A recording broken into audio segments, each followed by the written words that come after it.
22 million black victims of Americanism are waking up, and they're gaining a new political consciousness, becoming politically mature. And as they develop this political maturity, they're able to see the recent trends in these political elections. Any minority that has a block of votes that stick together is in a strategic position. Either way you go, that's who gets it. You're in a position to determine who go to the White House and who stay in the doghouse.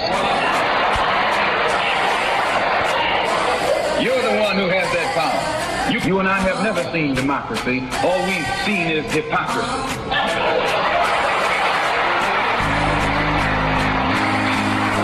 When we open our eyes today and look around America, we see America not through the eyes of someone who has enjoyed the fruits of Americanism.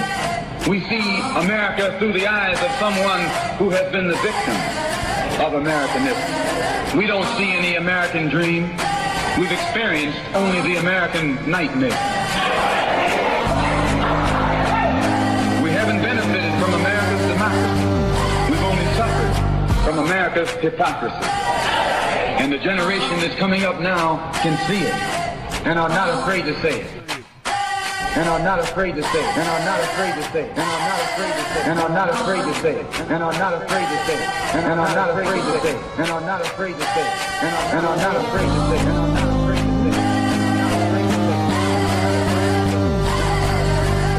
And are not afraid to say it. And are not afraid to say it. Welcome, welcome, welcome. This is Black Westchester Magazine presents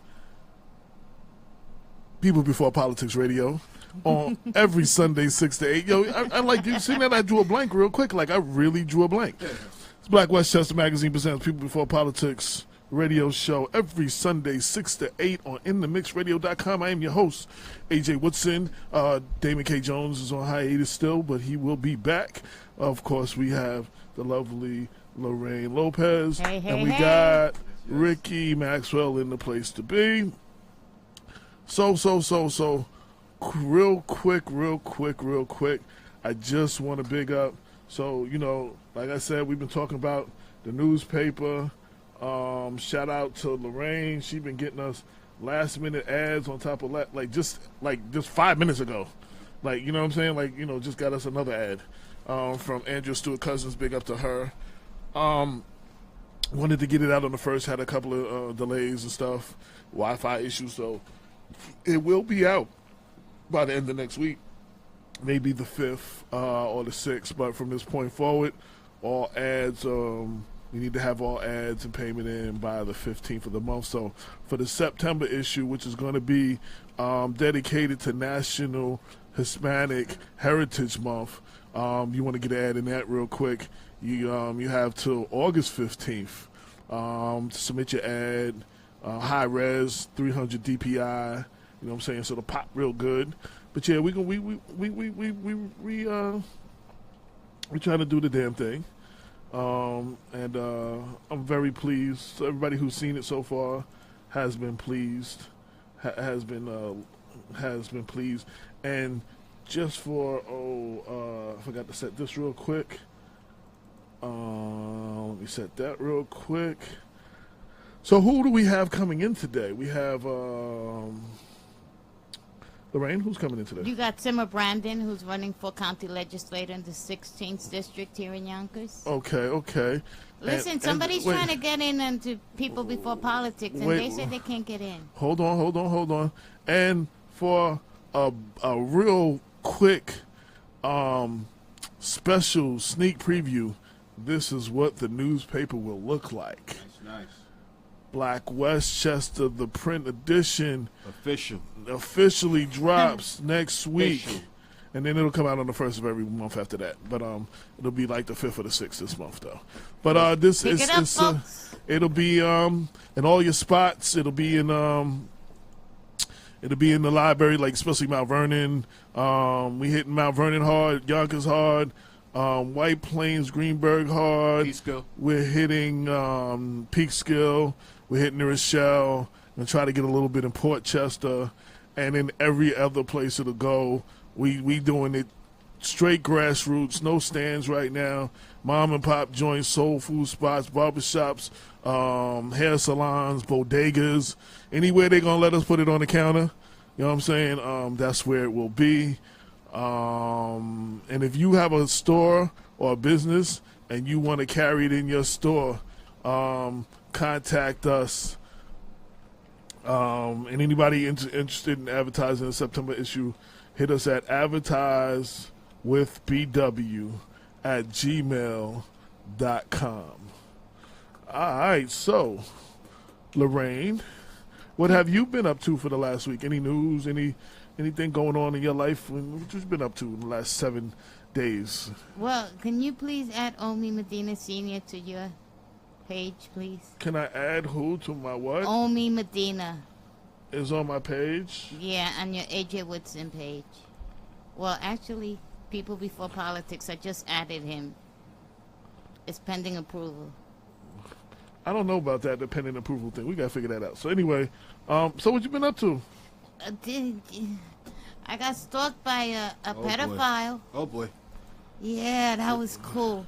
Well, no, it's not cool. Right. Because... Wait. Pedophile, that's not the one that goes after children? That's just... yeah, he's a level 3 violent repeat sex offender. Is that the one that just moved into the area? Yes, he's raped a 5-year-old little boy. Mm-hmm, yeah. So I put it on my page, and then his mama called me. Then he ended up calling me all kinds of bitches. And then his lover ended up texting me talking about he was going to run me over with his car. Wow. And then the harassment didn't stop, and then, of course, I had to call YPD. Real quick, Damon K. Jones, the phone number is 718-705-4959. Shout out to Anthony Old School Mitchell, said he's tuning in from North Carolina. Yes, Shout out to Monique James, tuning in from upstate. Reginald McKee, my homeboy from the ATL, and his family tuning in. Who else? That's all I see right now. Definitely give you shout outs and everything on Facebook. People can't get in. Shout out. Well, go to my page. The video's on my page. AJ Woodson. My page is open. It's not a private page. Go to my page. That's the quickest way. All right, and if you know Damon, let me say that. If you know the Damon, go to Damon's page. Skype. Why is the Skype not on? We're trying to work a few things out real quick. So what else? So what happened? What was the consensus with this pedophile? So I'm confused because a pedophile, like I said, is someone who has sex with children, right? Yep, he raped a 5-year-old little boy. And while you are a lovely young lady, you're a no child. So why is he stalking? So why is he stalking you? Because I posted his picture on my page, and I told people to keep an eye on their children, and he didn't appreciate that. Oh, okay. So he upped his game. So most pedophiles, they can't deal with real adults, real women. So what's the problem? So is he trying to step his game up now? Trying to show you he real? No, he's trying to go back to jail. That's what it is. He's trying to show you he about that life? He coming after you? Yeah, no. He got a gay lover. He's good. Okay. All right. So moving on. Next topic. The pedophile harassing adults, stalking adults with a gay lover. Okay. You can't make this up on reality TV. That's Jerry Springer. You know, I feel bad for That's YPD. Jerry Springer stuff. I feel bad for YPD because I'm always sending them all kinds of crazy stories, man, that they have to help me get out of. You can't make that up on. You really can't make that up on. That's some reality TV stuff right there. Like that's really some real reality TV stuff right there. You know what's funny? I looked at Brooks' page, Westchester Correction Association, and there he was. Yeah, and they was talking about look who's out. Yep. And they have a bed waiting for him, so he'll be all right. He'll be all right. Shout out to Don Figure on the check-in from the BX. I think he lives in Pennsylvania right now.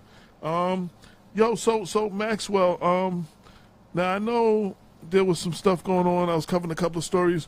I know there was stuff going on about a possible pending lawsuit. I'm sure you can't speak in much detail about that, but what can you tell us? Well, what I can say is I have a great legal team led by Michael Pescazzi, and that's really it. There's really not much I could say, you know. I mean, life is amazing. I mean, but you just can't lie. There is a lawsuit pending. I got an email, and it's in reference to, you were trying to get your benefits and all that, and they never came through, and it's in relationship to that a little bit. There's a lot to do with that, you know, and I wish I could elaborate, but unfortunately, due to my Well, I mean, we welcome you to come with your lawyer or whoever can speak on it. Please bring them up. We definitely, highlight that situation. You know what I'm saying? So it's unfortunate. It's just unfortunate. I mean, the only thing I was doing was trying to fight for the rights of all county officers. Remember, this 5-year clause does not just affect corrections. It affects all county officers. And the only thing I was doing is trying to get this 5-year clause thrown out, because there's no reason why an officer who's doing his or her job, get hurt on the job, lose their medical benefits. They did not resign. They did not quit. They did not get fired. They got hurt on the job and retired out by the municipality. Why are you taking the medical benefits away from me? That's all I've been doing since 2012, when I found this out. Lorraine, can you go ask Cruz, tell them we're having a problem with Skype? County legislators all know, Astorino know, and also, since you brought that up, I challenge all politicians, every single one of you, because you have officers that live in your jurisdiction, to confront the county executive and your local legislators and tell them, listen, why are our officers that live in my municipality are in jeopardy of losing their medical benefits for doing their job? Election time is coming. November? Well, if it's a primary, September. September. All of you politicians out there, put a call out to County Executive Astorino and ask him why nothing has been done. And I know for a fact Astorino knew about this since 2012, 2013. Ask Maxwell, how does he know? I got the certified mail return receipts showing that I mailed them all the documentation of this clause. So no politician, no legislator cannot say they didn't know, because every single one of them received certified mail return receipts. That's the way I do it, to make sure they got all information. Did you follow up with phone calls? Oh, phone calls? Oh, yeah, phone calls. Went to the legislative meeting, everything. Oh, no one can say they don't know. So that's what the problem is. They were like, yo, you ain't had to go to the legislators. Like, yo, what you going to the legislators I was for? told that, I was told that. They was upset. But listen, the union and the county didn't do nothing since 2012. And you listening to that DK giving you bad advice. Yeah, okay. That's what I was told. Yeah. Like, you listening, he done told you to stay put for 2 more months. You'd have had your benefits or something like that. That's what I was told. I heard that 2.5 years ago. The union had from 2012 to 2015-16 to do something. They did nothing. Zero. Okay. But hey, Jesus is good. David said he couldn't get through. Yeah. Can't complain. But with that said, let me just say something real quick, AJ, if you don't mind. I had to. I mean, I know if you got my shirt on, this is for the Chamberlain family. Shout out to the Chamberlain family. So Damon is listening. He said, and I repeat, F Alonzo West. He did Max dirty. So just for doing my job. Remember, I was doing my job. I was saving another officer's skin. So it wasn't like I fell behind the steps. Let me ask you a question. I never asked you that. So the officer, right, that you was like saving, who was like, I guess, in a situation that needed help, when all of this came down, did that officer ever speak up for you? No. That's kind of crazy. I never thought about that till just now. You know what I'm saying? I never once thought about that. Like, did he be like, yo, if it wasn't for him, he was there to help me, and I would have, blah blah blah. He, saved my skin, this, that, and the other. I walked out on him getting assaulted, and then I jumped in to help him make sure he's good. I walked out. I didn't turn back and go back in. No, I walked out and proceeded to save that officer's rear end, and I get screwed. Is he still working? I'm not sure. I don't want to tell you wrong, but this stems back from this is more. It's not just that. I put in formal complaint against a sergeant who referred to me as a lazy black cocksucker and a stupid nigger. Oh my Lord, Jesus! That's what this is all about. I don't care what nobody say. And my understanding, that same sergeant. Wait! I can't believe that because, everybody that I talked to and every official that I talked to said there's no racism in Westchester. Oh, okay, yeah. I'm just saying, so I can't find that hard to believe. All right. There's no racism in Westchester. I've been called a lazy black cocksucker and a stupid nigger from a sergeant who I think now been promoted twice. Let me know how that works out for you. You said promoted or demoted? Promoted. Oh, so you got. Oh, Damon said no, he's not. The officer is retired too. Okay. Did he have his 5 years? Yeah, he's an old timer. Yeah.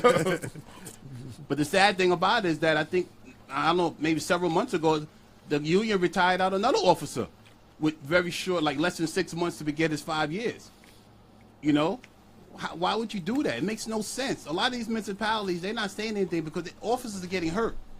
But what's happening at these unions, they're pushing the retirement so they can reach that 5 years.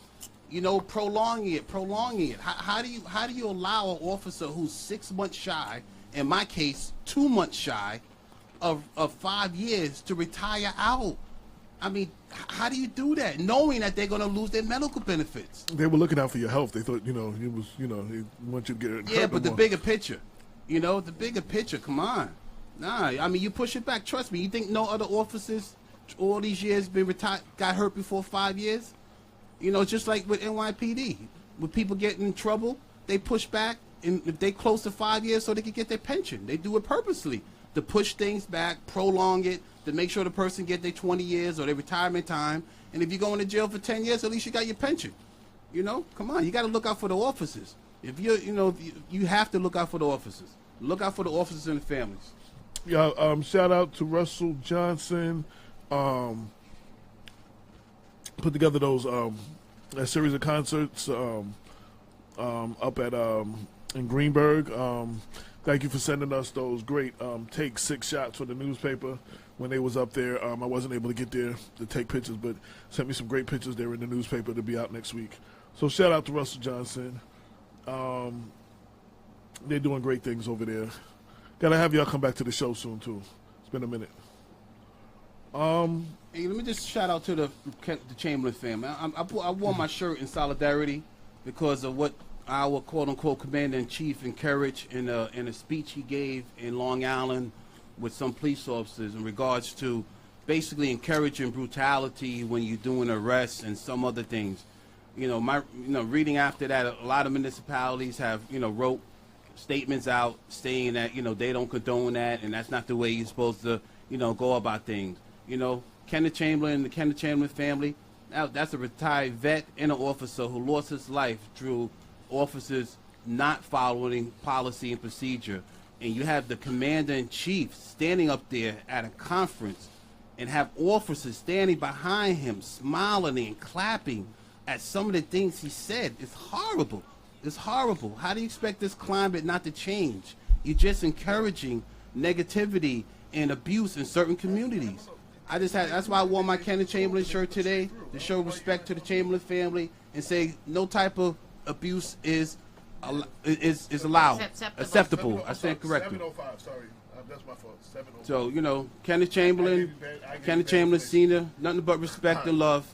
I just want to show some love today and say, and in my understanding, I think some of those officers even use a racial slur during their situation. So, all right. We got DK Jones calling in.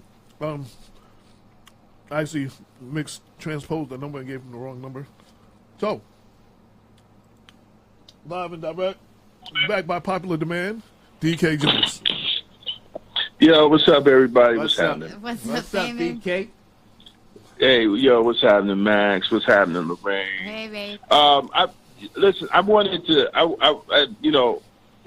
Maxwell shouldn't have been talking about his lawsuit against Alonzo West, because of the fact that, but what I wanted to say about that is the fact that, it's unfortunate that union president would go to the means of trying to degrade and embarrass an officer who put his life on the line to defend another officer and got hurt. And for almost 5 years was trying to find out information on why his health care was taken by Westchester County. And in that process, he decided to talk to the county legislators. I don't understand why Alonzo West and Vice President Pallone would say that I gave him bad information to go to the people that make the laws for the county, to talk to the legislators that make the laws for the county. They said exactly this on the phone. So they were working on it, and the process is slow, and he was impatient, and you told him and go to the county legislator, and you gave him 5 years. So how long is he supposed to wait? He's been waiting 5 years. So the process is slow, but how long is he supposed to wait to find out what's his status? He's already been waiting 5 years. So for him to ask the county legislators, and let me tell you the hypocrisy in this. The county legislators didn't know anything about it. So who were they actually working with? Because it's a county policy. We all clear this is a county policy. And I think President Alonzo West and Vice President Pallone, thank you, sir. Right now, Vice President Pallone were clear on it was a county policy. So the only way the county policy would be changed is that the county legislators know about it. So after 5 years, Mr. Maxwell went and he spoke at a public session in front of the county legislators, and they had no clue. So who were they working out this deal with? Who were they talking to for 5 years? So it shows either hypocrisy or they're lying or they haven't really done anything. Because it has to be passed. If it's going to be changed, it has to be approved by the county legislators. They're just not going to pop up and give an officer health care after 5 years. We're not stupid. So what they're saying, and then to blame Officer Maxwell that they were working on it. Well, what the hell were they working for that took them 5 years? What were they working on that took them 5 years? When we met with Mr. Pallone and Mr. West said give him 3 months. We gave him 3 months. Mr. Maxwell gave him 3 months. Mr. Maxwell seen Mr. West again, gave him another 3 months. So that's 6 months. And then the next year, he went, and it's Black History Month, he went in front of the county legislators and asked a question. So how could asking a question to why he lost his health care stop a process of getting the man's health care? If everybody agrees that he should have health care, then why doesn't he have health care? That's the question everybody should ask. It shouldn't just we should sit back and say, well, he messed up the process, so him talking to the legislators should never stop the process in the first place. It just made everybody more aware that it's a more serious issue, and any officer that put his life on the line, especially a correction officer, right? He should have those type of protections. But what came out of it, which they're not telling, that they lost it in an arbitration. So now, because they lost it in the arbitration, the county has no obligation to give Mr. Maxwell his health care or any other correction officer, police officer, or first responder that works for the county that put their lives on the line and has less than 5 years on the job. They have no obligation to give them health care. It will have to be put in the collective bargaining agreement, meaning that they will have to negotiate within the contract. So now they did not just mess up correction officers, they messed up county police officers, and they messed up any other first responder. And that is on Alonzo's lap because he was not truthful about how he handled Officer Maxwell's case. And I think I remember we went to at least one council thing. I mean, legislative thing. It was a during the day thing, and where people could actually speak. And Right. And Lyndon said, I think it was Lyndon. He said he responded to them. They never responded back. Was that Lyndon that said that? They never responded. Right. Lyndon. They said they sent King it, but he said he never received anything or anything like that. Well, nobody has received basically any information. The only thing people received was that Maxwell will supposedly have health care, but Maxwell does not have county health care. His issue is not whatever supplemental health care he had to go out and get on his own. Wow. His issue is that he felt through the contract, right, that we have with the county, that he was entitled to health care. But now that we know that there is a clause, right, and they lost the clause through arbitration, this not just affects Officer Maxwell, this affects any other first responder that put their lives on the line. Not just corrections, but any first responder that works for Westchester County that put their lives on the line, that has less than 5 years in a day. And if they get hurt and they're disabled, they'll lose their health care. And this is serious because you have young officers that are in their 20s that are being hurt and they're being retired. Now, you cannot earn a living if you're on disability. You can't earn maybe no more than $35,000, $40,000 a year. And now you have to take that money, and that's almost a part-time job. Yep. So you have to take that money and you have to get supplemental health care. So this is what people are facing, and they just retired one more officer knowing this situation. So how could a union president, knowing this situation, retire another officer, which he had like three months short of having 5 years on the job, and put him in the same situation as Officer Maxwell? This is the question. This is the question of what's going on, and this is the dilemma that now any first responder who has less than 5 years on the job that works for Westchester County faces. And it's not a new situation, as Maxwell said. Everybody knew about it, but nobody wanted to do anything about it.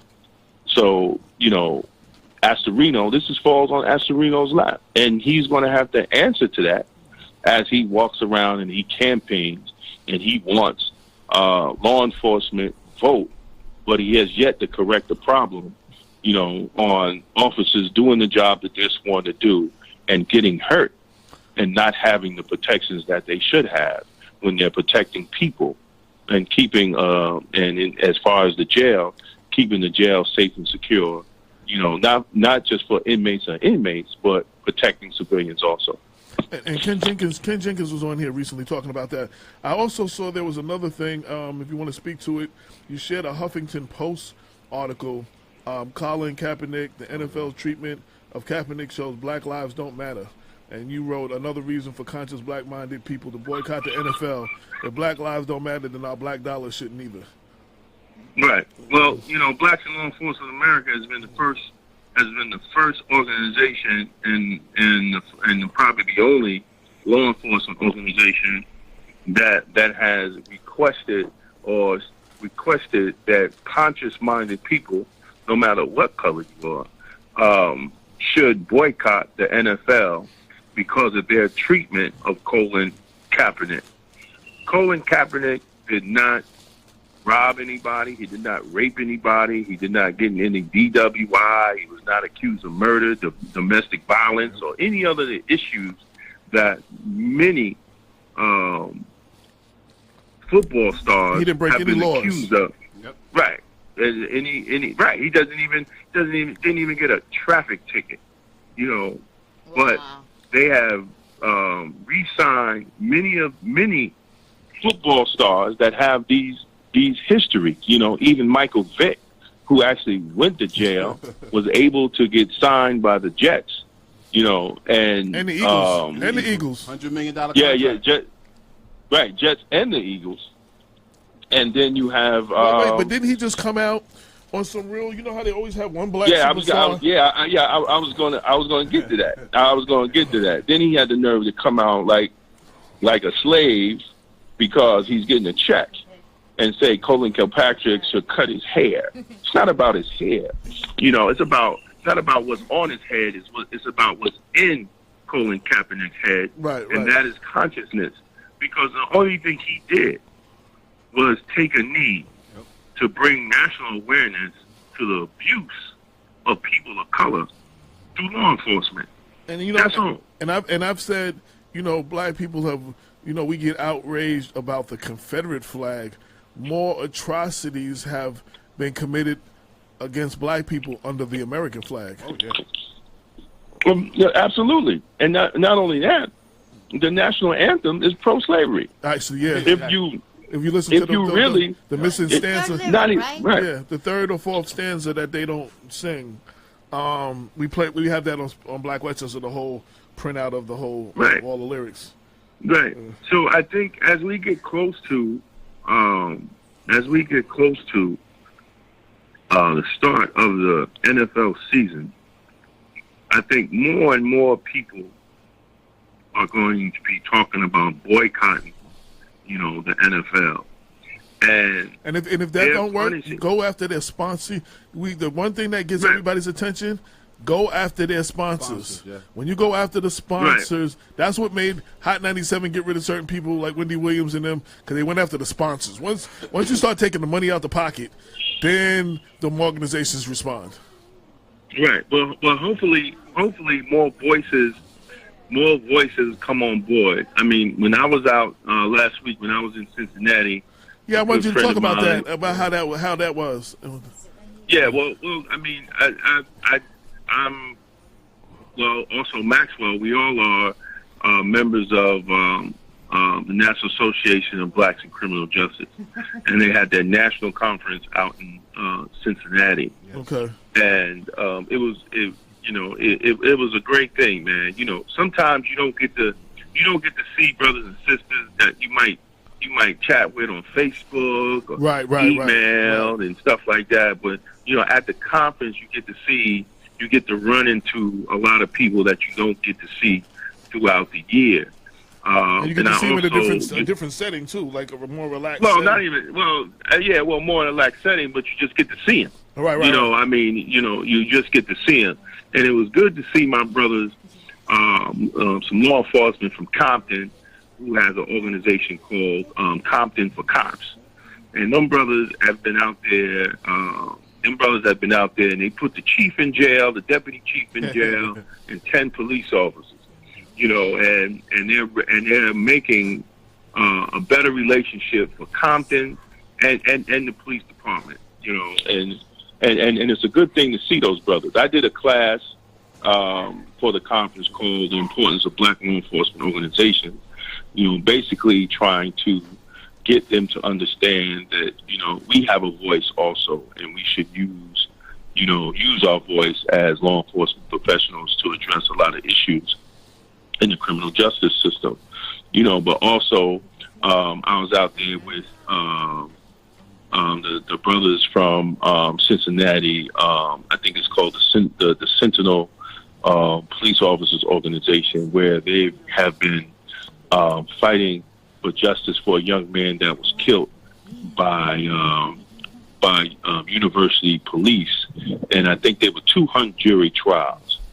So, you know, they're still fighting for justice, you know, out there. So it was good to talk to representatives, you know, from that organization, and it's also good to see, you know, what's going on and hear what's going on in other cities, you know, throughout the nation, and dealing with the criminal justice system and how it relates to people of color, and how we still have a lot of work to do in trying to transform the criminal justice system. That's a new word, you know, that I learned from Professor Bell. We need to it's a transformation process. I want to that we need to. I want to ask you one more question, and I want to Maxwell got a shout out. Nice shirt from Kenneth Chamberlain Jr. Right. And he All said, love, Cage. and he said I was a diehard Giant fan, but no more. I'm sorry. I just That's right. Because I think they signed another quarterback too. Show the That back, wasn't- show the back. yeah. There you go. I think they signed a quarterback that they could have used his help too. So Okay.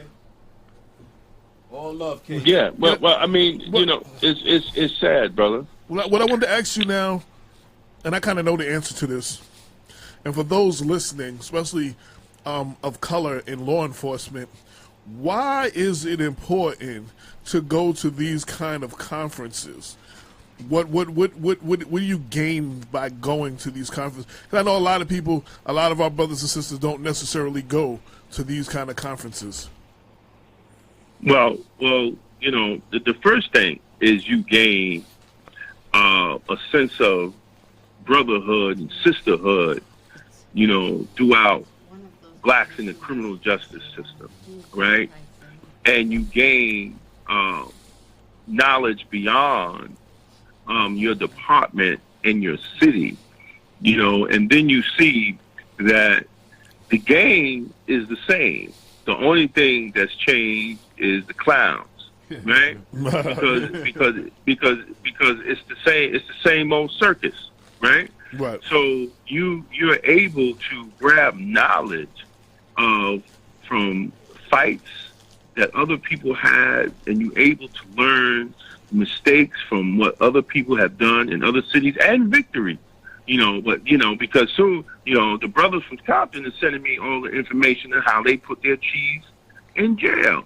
So if they did it, so what is that? What does that stand? That's case law. Right, So you're able to pull case law and how to put somebody else in jail, right? Because it's already case law established if they did it. So, and another thing is, a lot of times, especially among officers of color, right? We are not put in the fast tracks or what I call, we are not put in the lanes for promotion. We are not put in those departments and those areas that help us get promoted, right? So what you do in the conferences, you have classes that are nationally certified by colleges, the Federal Bureau of Prisons. If you're dealing with, I'm dealing with corrections per se, because corrections, probation, and parole, because the National Association of Blacks in Criminal Justice, that's what they're mostly on. Right. It's not a lot of police officers that's part of the National Association of Blacks in Criminal Justice. So you're getting classes that are going to help you be a better correction, police, parole officer. Now what does that do? When you go up for promotion, right? Right. You have a litany, right, of classes, certified classes that you've taken. So you're better off, and you have a better chance on getting promoted because you have extended yourself outside of the department and getting knowledge on being a better officer. There's one thing I could say, right? And the people that are listening, and y'all know, I'm recognized by the United Nations. I'm recognized by the NAACP, Legal Defense Fund, and many other organizations as a law enforcement professional. Westchester County Department of Corrections did not give me that. They can't claim that, right? It was me over my 28 years going to the National Black Police Association Conference, different conferences of national conferences of black law enforcement organizations, getting certified, accredited training, right? The regular law enforcement community did not give me what I got. You got, and that's the difference. You got Donna Jackson. Huh? Donna Jackson is agreeing with you. She says you have to have a seat at the table, involvement and collaboration. We need to involve ourselves more in these type of conferences. Right. And don't of maybe course. separate those. And I'm sorry. no. Of course. I tell young officers every day, you're not, he says, oh man, I didn't get picked. You're never going to get picked because you didn't take your time and take your little $500, go out to the conference, and get these classes. Because look, if a young officer get on the job, he can't take the sergeant's test, I think, till he has 4 or 5 years on the job, right? Right. So if he gets into the organization in his first year, right, and by the time he takes the sergeant's test, he has 4 years in and going these conferences. You know how many classes he's going to have underneath his belt in dealing with corrections and dealing with the criminal justice system, certified classes, while his counterpart, who that counterpart is put on the fast track, only done worked booking in the front desk. See, because that's how they get them. They don't get them on something great, like they really did anything great. They just get them because they put them in different areas so they could get those experience. But if you got college courses underneath your belt that deal specifically with your job, if over those 4 years you have visited and toured 4 or 5 different correctional facilities, and you already understand the difference in the job and difference and how correctional facilities are run differently throughout the nation, you gotta step up than that regular officer on the fast track. Now, I'm not saying you're going to get promoted, right, but it definitely it puts you on an equal standing as that officer. And that's what it's all about. And I'm living proof, that these conferences make a difference in your knowledge, understanding, and how you do your work and how you understand your work and how you explain your work and how you understand policies and procedure and training. So, what they're taught what was taught to me, in the little training days, that's just a sentence to the chapters that I have learned in going to these conferences. No doubt. We got a guest in the studio. I definitely want to get her in. As you know, we have these conversations. We can talk about this for the next 3 hours. Yeah. Yes, sir. And I just want to acknowledge Kenneth Chamberlain said the Giants owner, reason he's mad at the Giants owner, John Morrow, said Colin Kaepernick is dangerous. Right. John Morrow's statement was, all my years of being in the league, I've never received more emotional mail from a person than I did about this issue. Giants co-owner John Morrow said, who for 24 years has worked with a team that his family founded. If any of your players ever do that, we are never coming to another Giants game. I wasn't one. It wasn't 1 or 2 letters. It was a lot. It was an emotional issue for a lot of people, more so than any other issue I've ever run into. That was his statement. That nonsense. People were saying. So, if he gets our message to him is that our money is emotional. Also, we will not purchase any other Giants memorabilia or watch any other Giants games. And I'm a diehard Giants fan up into that. I'm with Chamberlain right now. I'm not feeling that, yo. Well, you shouldn't feel it. You should be upset. I am not. Because, I heard it. I'm just hearing it for the first time. Because you should be upset. But that's what they think about black people. Yep. Because clearly, if the mailings that are coming in, right? The mailings are not in support. But he forget, black folks watch it also. Black players, and this is why, and I hate to say it, and I'm not being vulgar, right? Not at all. We have, and I continue to say it, we have a nigger culture. We have a slave-minded culture in our people that 70% of the players that play for the NFL are black, or players of color. So when Colin Kaepernick takes a knee, when Colin Kaepernick talks about the atrocities to people of color throughout the United States, just because you have a contract does not separate you, right, from the atrocities that go on in the communities of color. No, it gives you the responsibility, just like Colin Kaepernick. Now, if you're scared, they can't not sign 70% of all the players. They will never have a league. Right. You know, just like black law enforcement. They don't stand up for the issues of the black community when white cops run shot in families' homes and violate them. They stay silent. So this is no different than what we see in the NFL. You know, when are black men going to be black men and address the issues? No doubt. Because we will never solve the issues if we do not stand up and address it. So what? What, they're going to take all the black men out? All right, then get Jay-Z and start another damn league. We don't need the NFL.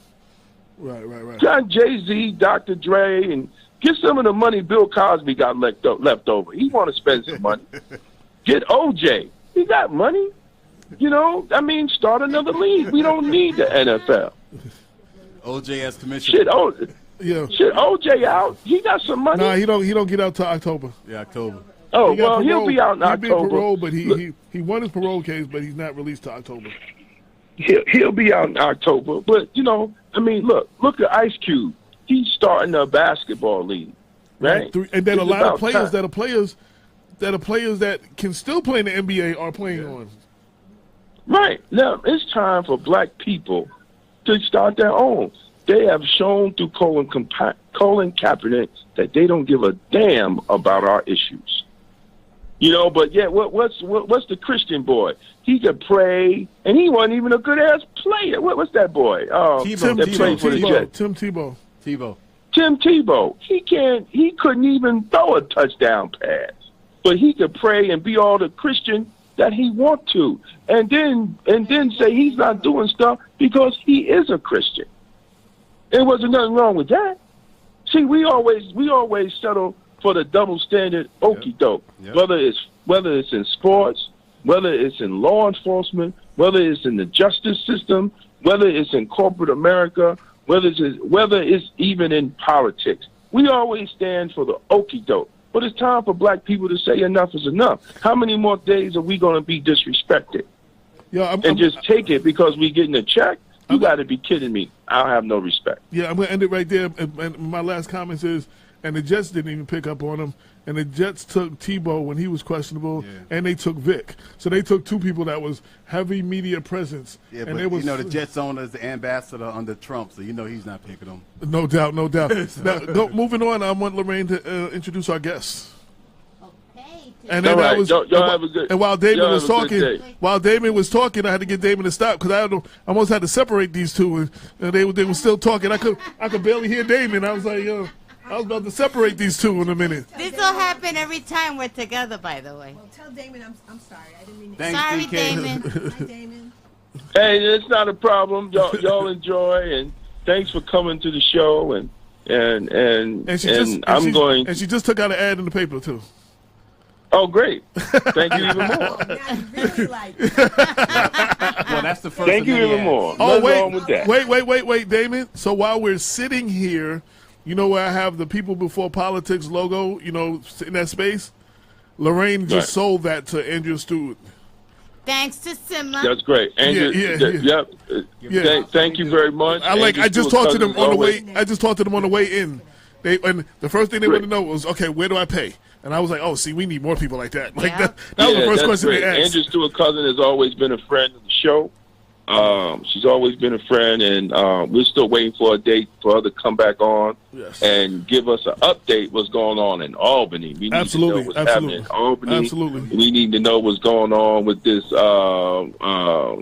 IDC and everything, and because we see there's a lot of turmoil going on with the independent Democratic caucus, and so we need to know what's happening.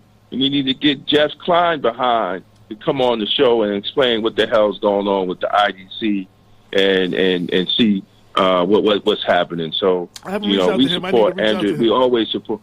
Yeah, we always support Andrew Stewart Cousin. She's always been a friend of the show. So that's beautiful. All right.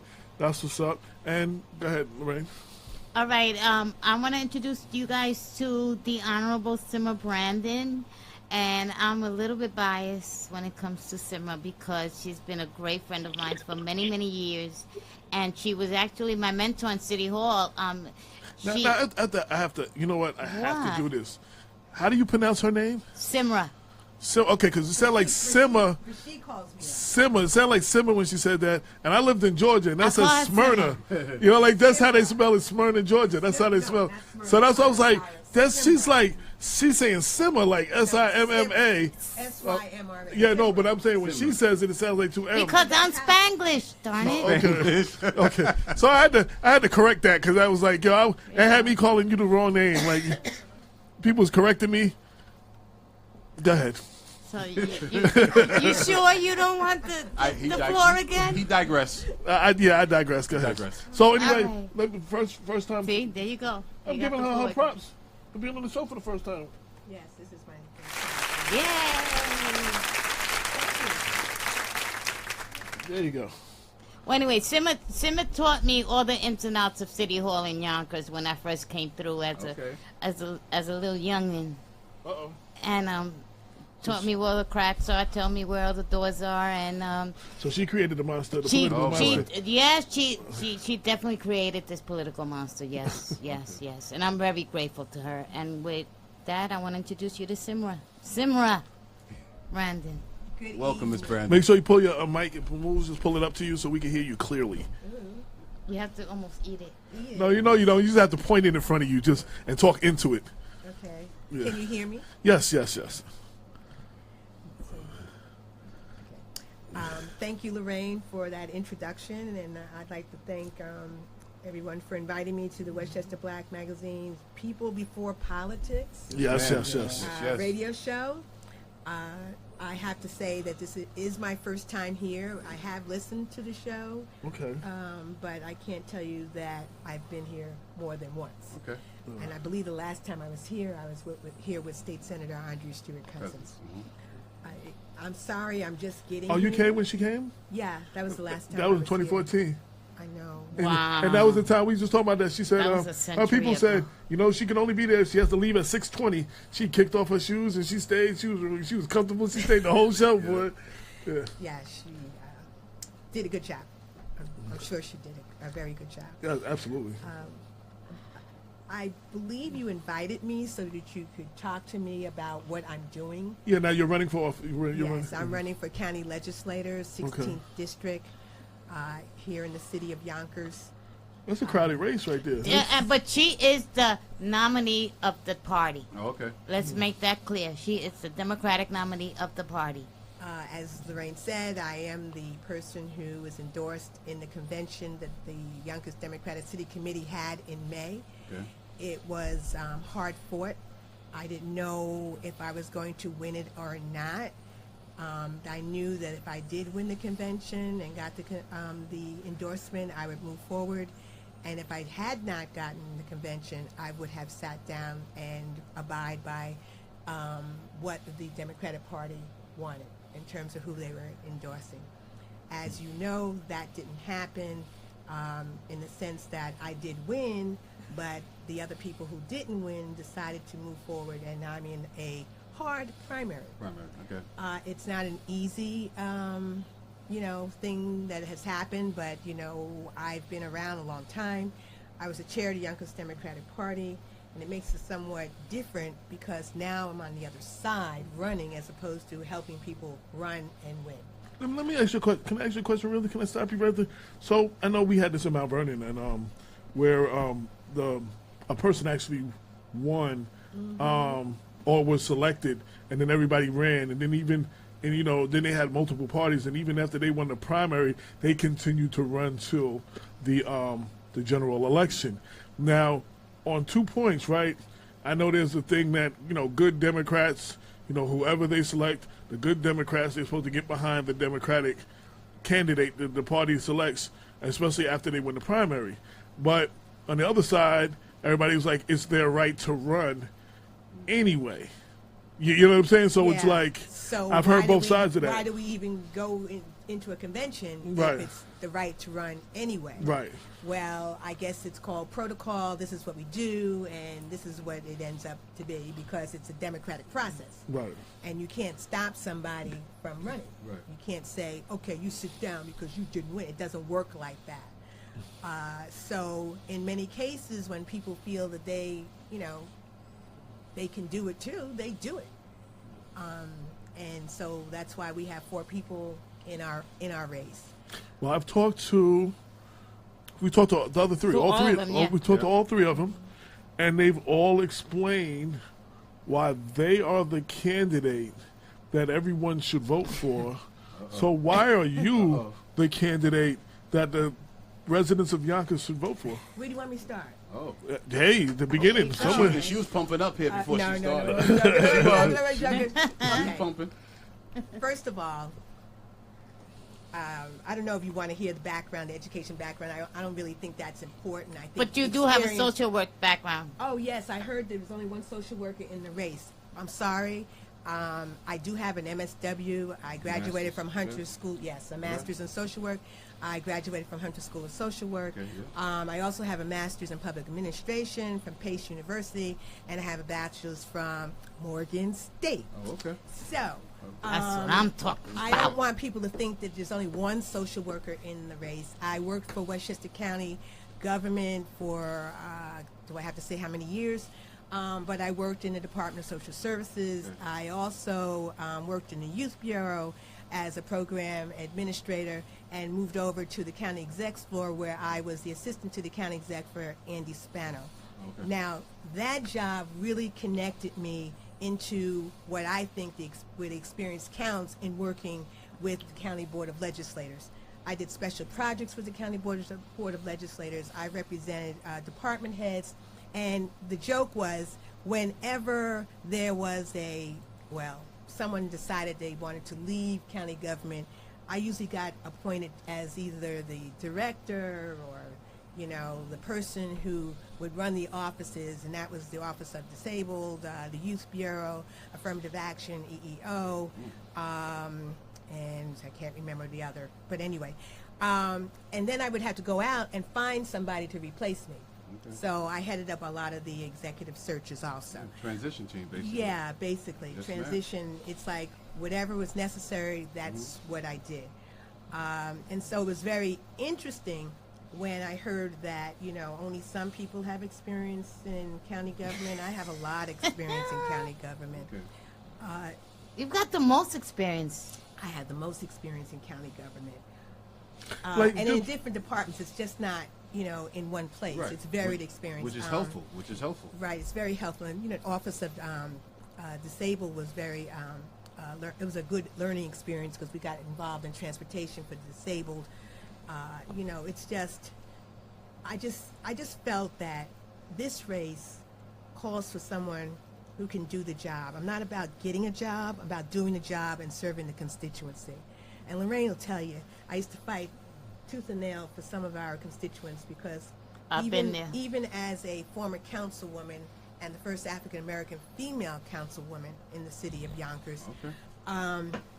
those 12 years were spent doing for the constituency, opening up City Hall to the constituency. So I'm told that experience may not count, but I think experience does count. You see what we have in our federal government, and I don't think there was any experience in there, and it's a mess.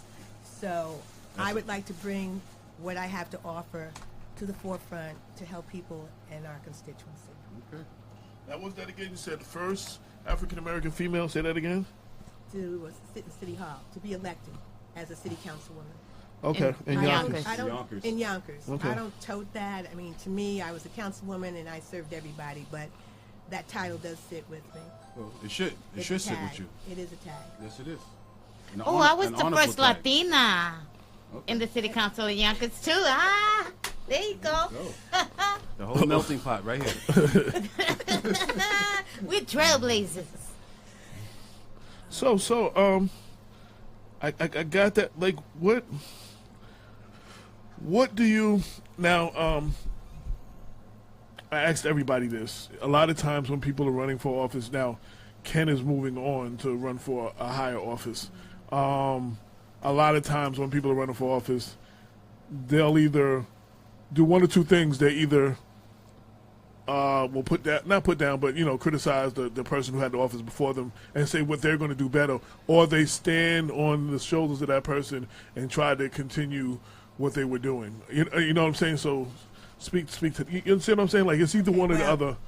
First of all, Ken is a friend. Okay. And I'm not going in to say I'm going to do something better. Okay. Maybe something different. Okay. In terms of bringing in my background and my experience. Okay. I'm sure Ken, and I'm not sure, I know that he is for the same things that I'm for. And I know he's fighting for a fiscal responsible budget. I mean, he's fighting for the administration to do the right things around child care and daycare, about transportation and job opportunities. I mean, I could just throw it all out there. And I'm sure, and I know that Ken is all for that. Yes.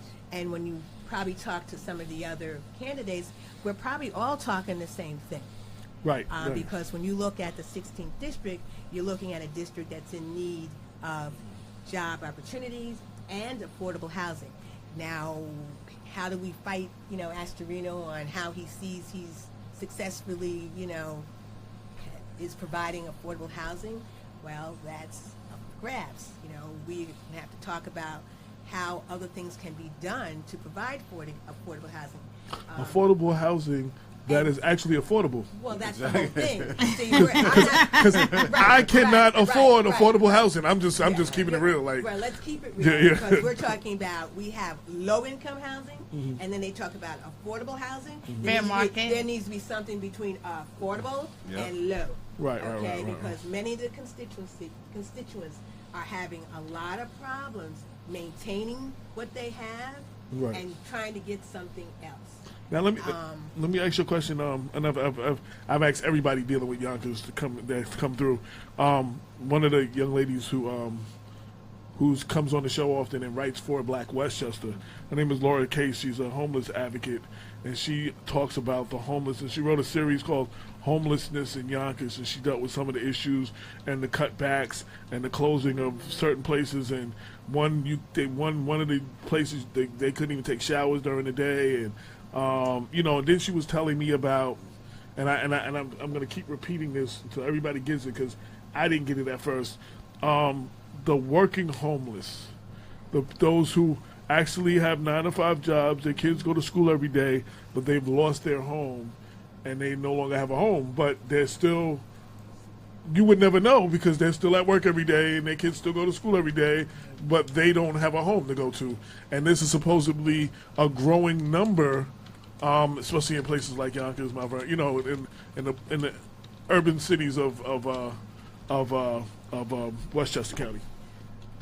I was looking at some of the stats on the homeless in Westchester County, and I think they were talking about some astronomical number. But homelessness does not have a face. Okay. Right. So many of the people, as you said, when you talk about, who's homeless and who's not, you really can't tell who is and who's not. Right. So when you look at how we can help them, coming out of my little social worker hat, I think we need something they call wraparound services. So if you have someone who's homeless, you need to find out how we can get them back into some kind of housing quickly so that and with services to maintain them. If you have somebody who's about to be homeless, then we need to have some kind of services in place so that we can prevent them from even becoming homeless because it's so hard to maintain the housing that they have. And they're saying that, I forgot what the percentage was, but it was way over 50% and probably close to 70% of the people in Westchester, but around the country, who are one, maybe two paychecks away from being homeless. Well, that could be me and you. Yeah, that's what I'm saying. Okay, Absolutely. let's be real. That could be I'd say that anybody every in day. this room. That's Okay, said that every could day. be anybody in this room. I didn't. I got a caller, and they didn't stay on long enough for me to pick up the phone. So, caller, please call back, whoever that was. Go ahead. But yeah. When we talk about this whole issue too, we need to include mental health services. Yes. The county has diminished a lot of the services around the homeless.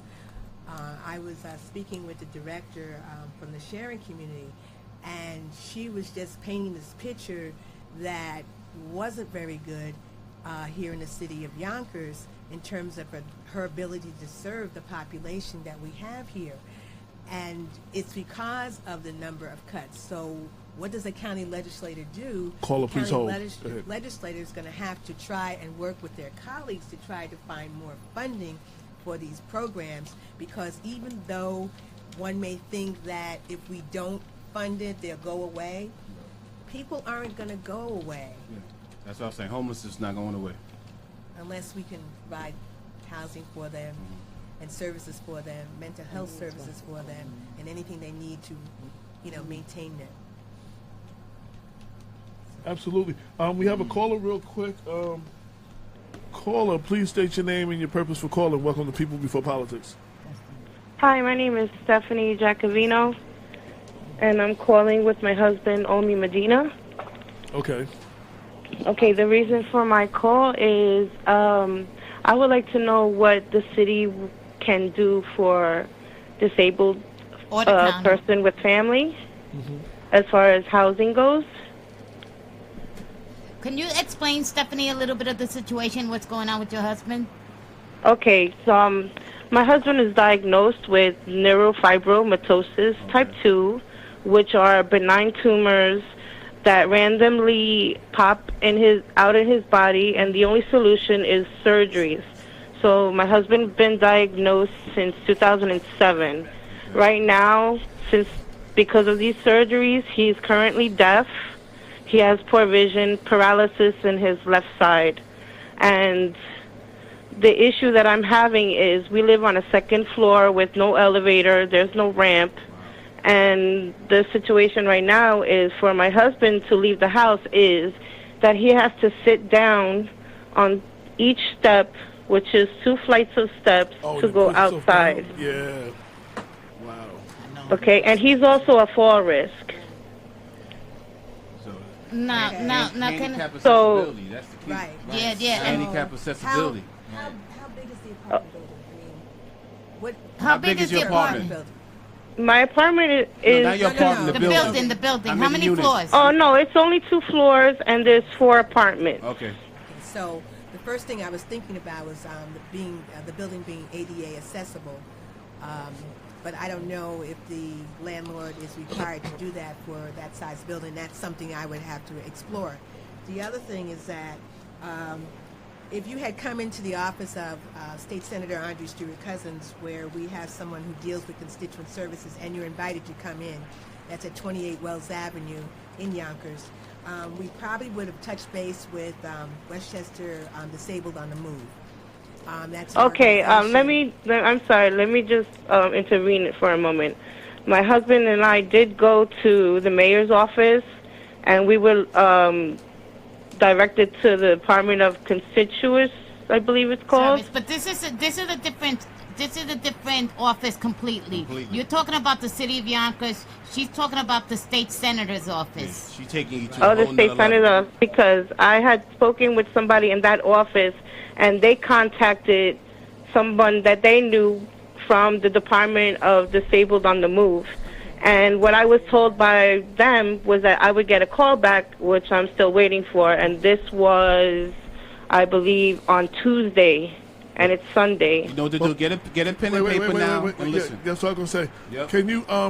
Can you repeat what you said about where to go? Okay. And can you just take this information, and sometimes you got to try things more than once and try different ways. So try this office and see what that does for you. And if you don't get any result, call back at the show in weeks, and we'll try to see we can push something through for you, like get you in touch with somebody.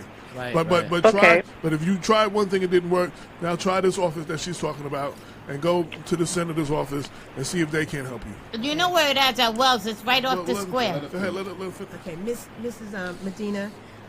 Yes. I would like you to come into the office to speak to our director of constituent services, Diane Atkins, so that we can assess what your issue is, 1, and 2, what we can do. And I'm not saying that we can help, but at least we can find out what resources are out there for you and your family, and to see if any of them will work. Because one of the things we do is we work with Westchester Disabled on the Move And I would say that your husband is considered or is handicapped. Absolutely. He is handicapped. He has doctor's notes. Right. This doctor has it written down on paper that he needs at least a first floor apartment, either a building with an elevator or a walk-in apartment. Okay. And that's from his doctor. Okay, question. Yes. Where have you applied for housing? Okay. I had called the housing, municipal housing, and what I was told by them was that the only availability that they have is for seniors that are 62 and over, and for a single disabled person. Have you applied anywhere else? I didn't even get to apply with them because that's what I was told. But have you applied anyplace else? No. They put up feelers out there, but there's nothing available. Right. I mean, I know, as I was saying, that housing is, really short, especially here in the city of Yonkers. And for people with special needs, with families, it's probably even harder. But we can explore with some of the other agencies what may or may not be available. I can't promise anything. Is she willing to move out of Yonkers? Maybe? And that's another thing. Are you willing to move out of Yonkers, Miss Medina, if some resources could be given to you, ma'am? I would have to discuss that with my husband because his doctors are at Westchester Medical Center, and they've been dealing with him for over 10 years. Okay, just an option. Yes, So I understand. When we start exploring, that may become, possible. I mean, that may pop up. I mean, you're not saying move to a whole new town, either Mount Vernon, Peekskill, or something, another municipality may be able to help you. And Andrew Stewart Cousins will, I'm sure she in her office will definitely will look into that. Yes, ma'am? Okay, so where was I was supposed to go to the senator's office? Excuse me, the telephone number for that office, can I give it to you? Sure. It's 423-4031. And who do I ask for when I call? Diane Atkins. Diane Atkins, okay. Let her know that that I suggested that she talk to you about possible services that could be provided or some connections where we may be able to find some resources. I'm not saying that we will find it, but we will definitely explore the possibilities. That's Diane Atkins from Mount Vernon? Yes, the Diane Atkins. And let her know that you spoke to A.J. Woodson from Black Westchester, too. Okay, thank you so much. Yeah. You're welcome. Send Omi my love. Tell him I love him and the kids, man. That's Hector, by the way.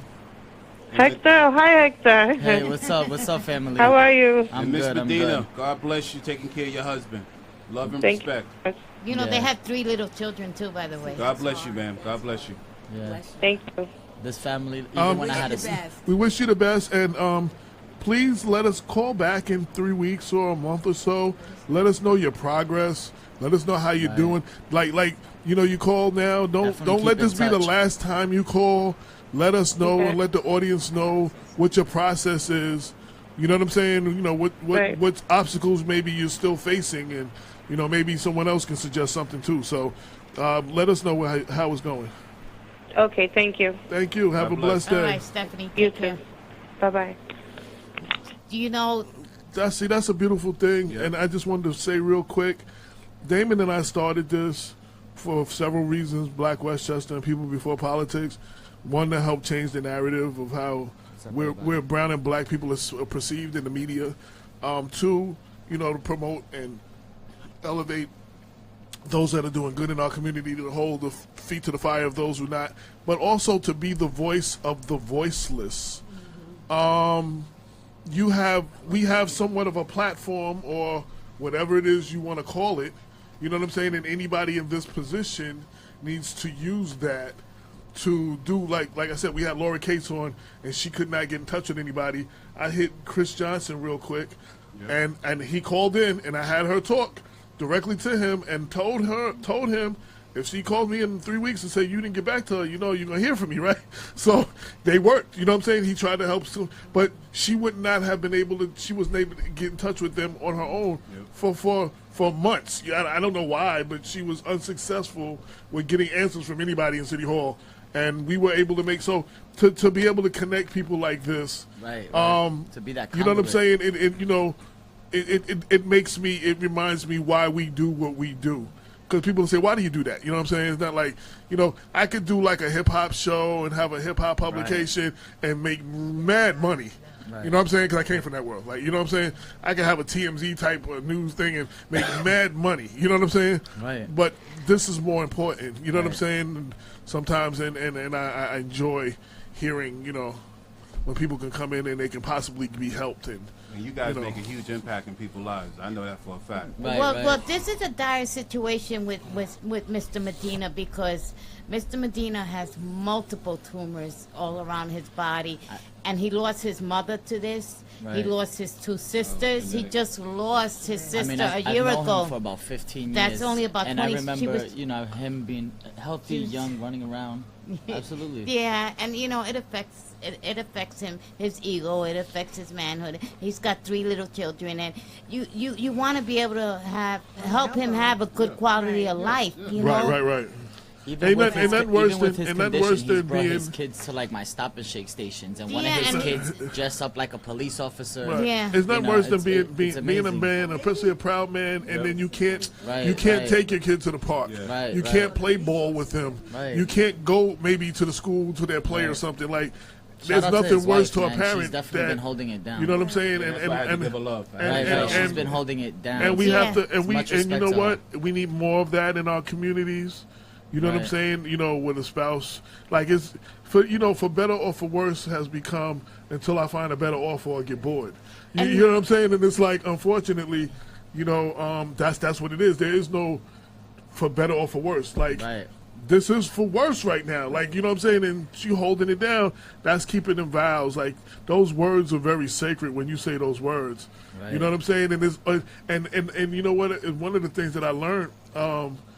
When you're down and your spouse is holding you when you're down, when you get back up, it is so much easier for you to do whatever they need and go over and be on a call of duty for them. That's right. Because they held you. And when your spouse makes you feel a certain way, and you know what I'm saying? Then when they flip the script, because God will flip the script on you real quick. Oh, I know. And have the person who's complaining be the one that's the dependent one now. Yeah. You know what I'm saying? That person's going to do the bare minimum of what needs to be done and going to keep it moving. You know what I'm saying? But especially with his condition, what she does for him keeps him going. You know what I'm saying? Right. It constantly keeps that energy. His condition and the support that his wife is giving him.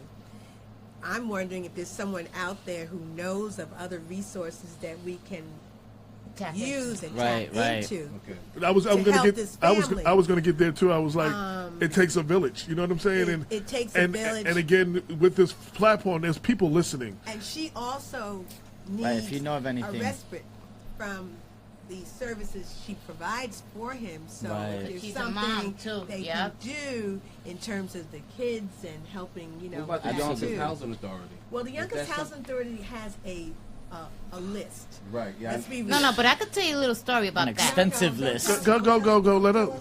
They did go somewhere. Let her. They did go to MHA, and they were. And you don't want me to tell it, Simma. Oh, okay. Do you want me to tell it? Well, we want to utilize more time for her too. We don't want to. All right, AJ, but let me say this, please. Briefly. Okay. Okay. They went to the mayor's brother.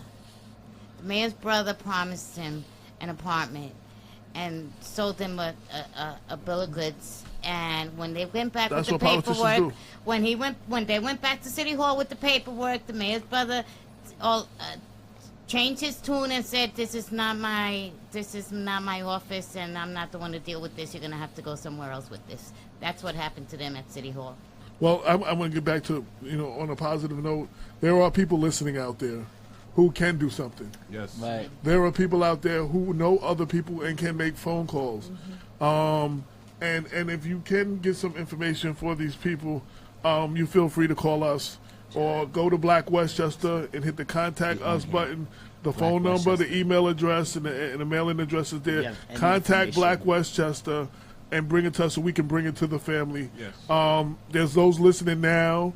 This goes live. Then there's those who listening on the archive show on Black Westchester who can listen to this for whenever. So for anybody hearing my voice right now,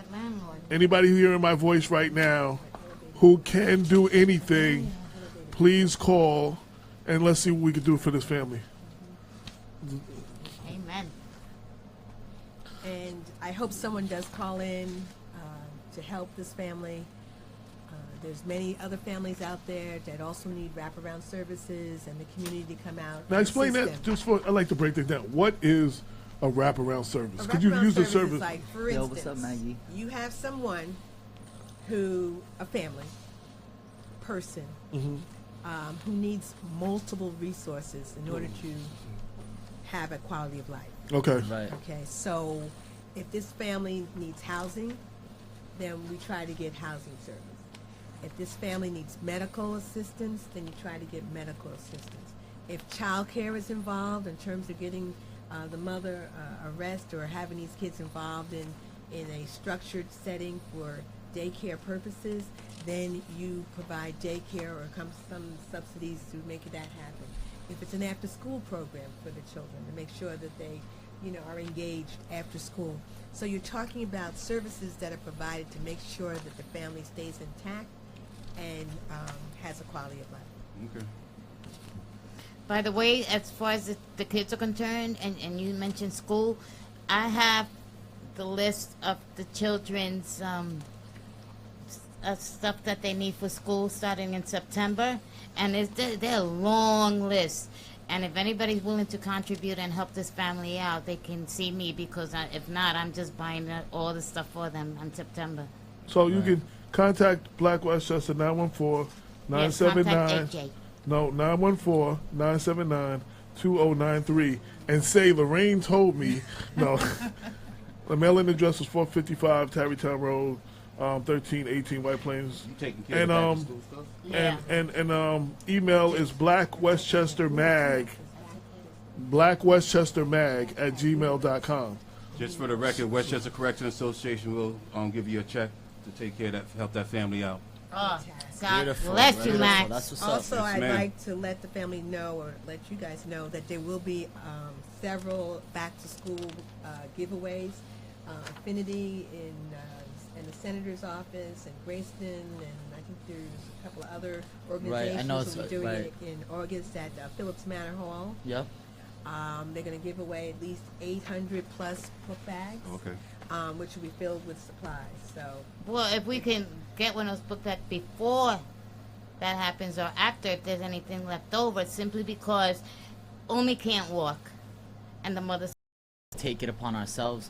And Her that's name why I is- put the call out for. Right. Her name for- is Maggie Barbosa. She's doing this amazing back to school drive. She just, she threw a post out on Facebook, and within 24 hours, she had about 56 book bags, school supplies. I mean, community really came together for her. So I'll definitely reach out to her, let her know that if she can put something aside for this family. I'm sure that she will.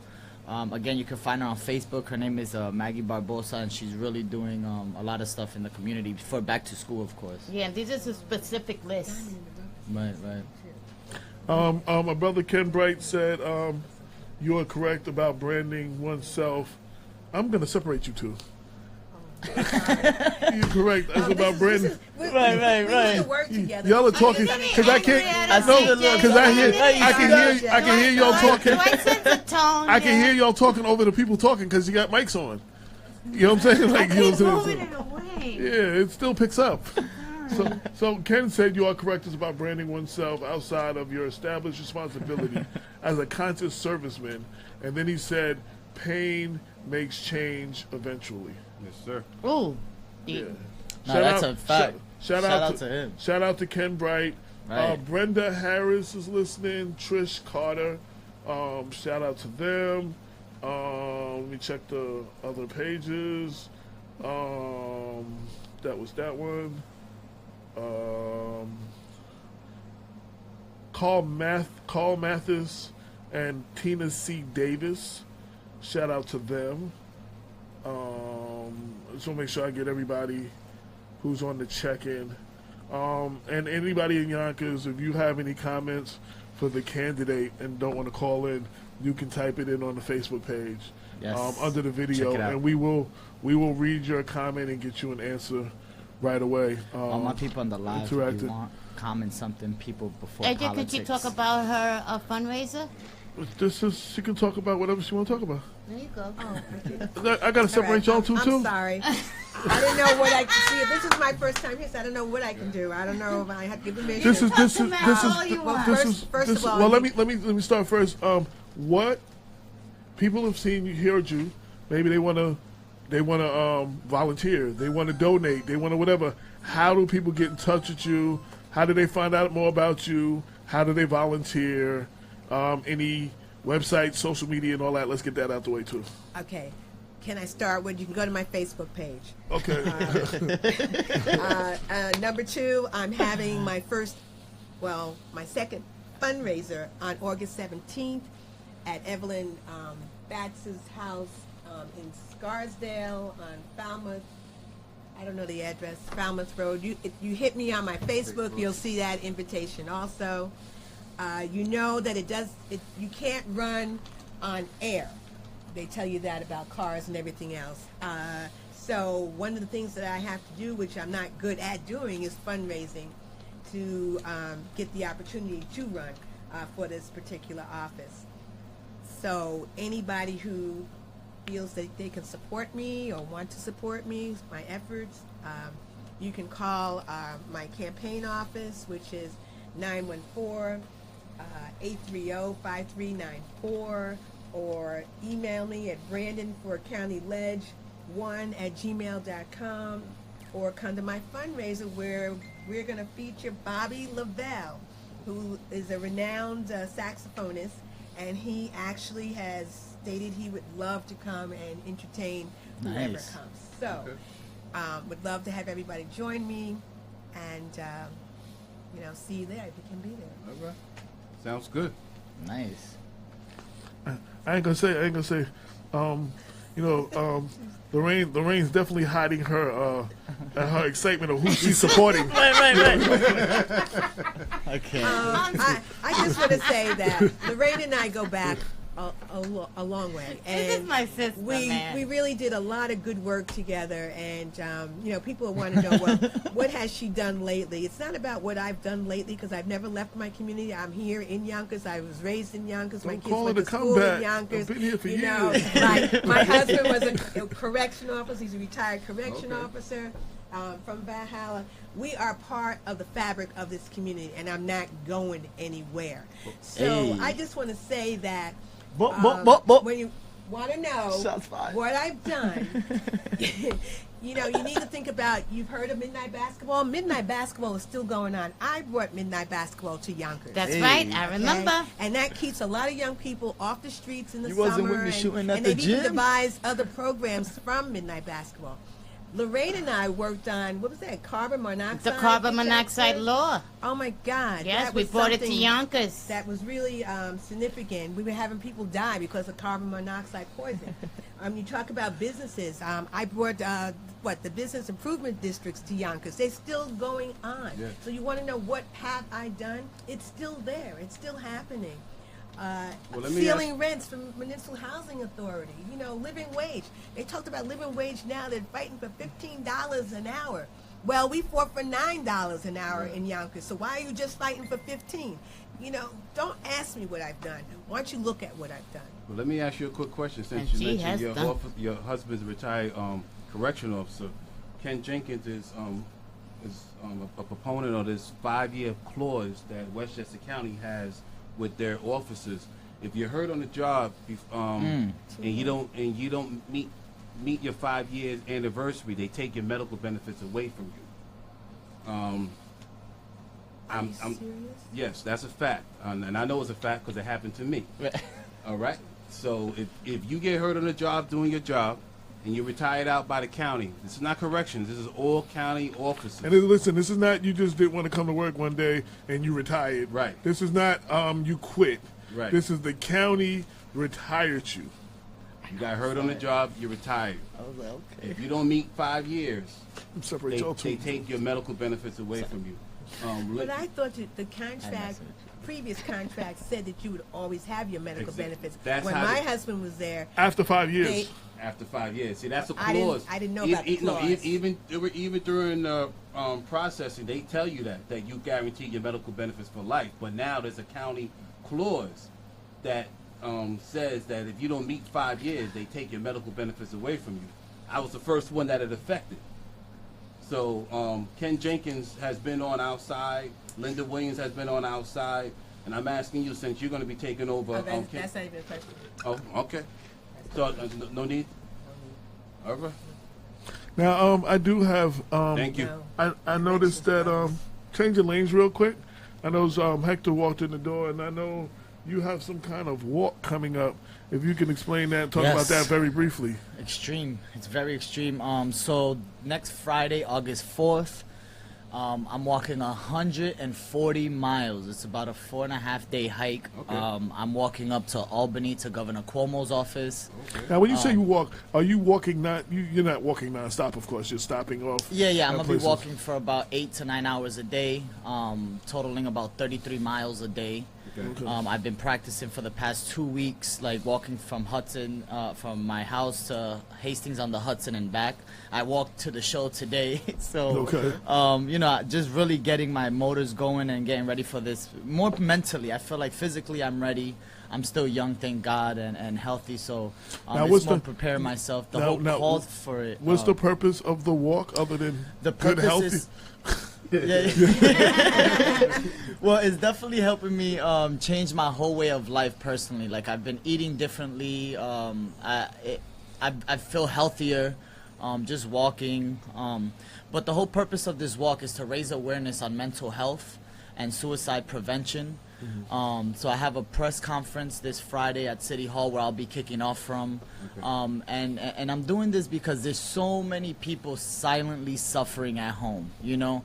Even when I put this out on Facebook last Monday that I was doing this, from Monday till today, I've had more than a dozen inboxes of people all throughout, mostly Yonkers, but all throughout Westchester, inboxing me, telling me about how they're going through depression, how they've overcome suicidal thoughts, how they've lost someone to depression. And the purpose is really to tell every form of government to look into the mental health status in their community.